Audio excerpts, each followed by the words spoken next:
New York City, 2014. Alexis. I stood at the curb checking out the greenery of Central Park, what little could be seen at 10 o'clock at night. I hadn't wanted to come on this stupid vacation, but my parents insisted on it.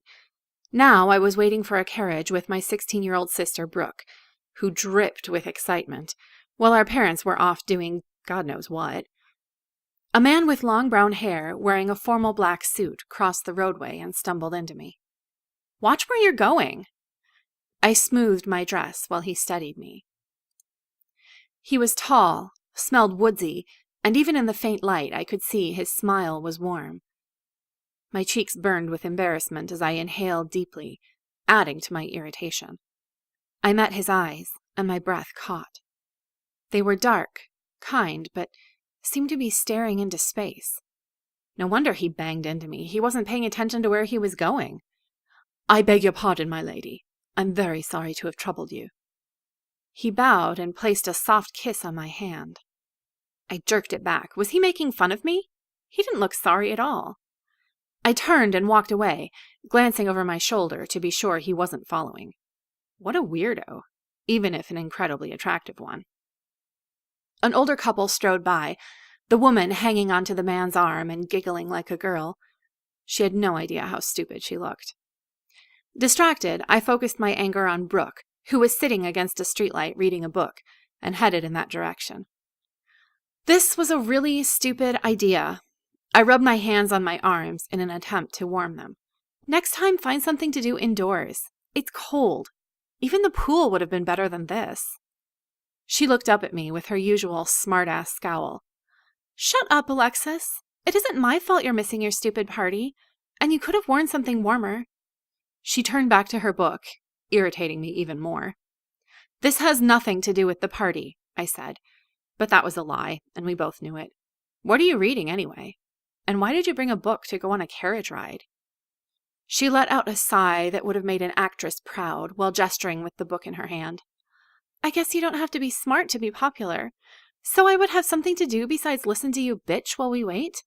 And it's Little Dorrit. I have a book report to do before we get back, so go bother someone else." I ignored the slight, glancing at the author's name. It seemed like a weird choice, even for a bookworm. "Since when are you into Charles Dickens?" "I've always liked him. Now go away." I crossed my arms. "I can't believe they made us come on this stupid trip." "Get over yourself, Alex. Your stuck-up friends will be there when we get home." She slammed the book shut and got up, brushing the backside of her jeans. "Just because they don't hang out with fat girls that have gopher teeth doesn't mean they're stuck up." "Screw you, Alex." "Jealous much? You can dish it out, but you can't take it." Brooke pulled a vial of yellow liquid from her pocket and twisted it in her fingers. "What is that? Peeing in a cup these days?" I asked. She scowled and slipped it back into her pocket. Whatever.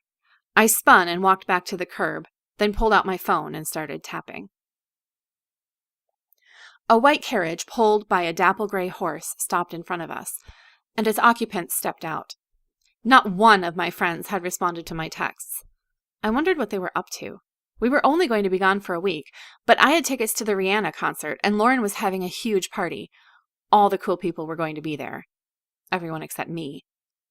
I climbed into the carriage behind Brooke and pushed her across the seat. "Slide over, tub butt. We both need to fit in this thing." There was barely room for two. She shot me a dark look. I really shouldn't have taken my bad mood out on her, but she was there, and this stupid ride was her idea. "Shut up, Alex." I laughed. Brooke had never been good at comebacks.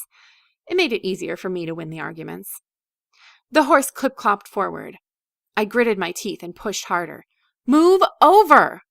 She hit her head on the rim of the carriage, yelped and covered the sore spot with her hand. I bit my lower lip, trying not to laugh, and sat down. The seats were nice, a comfortable plush red velvet.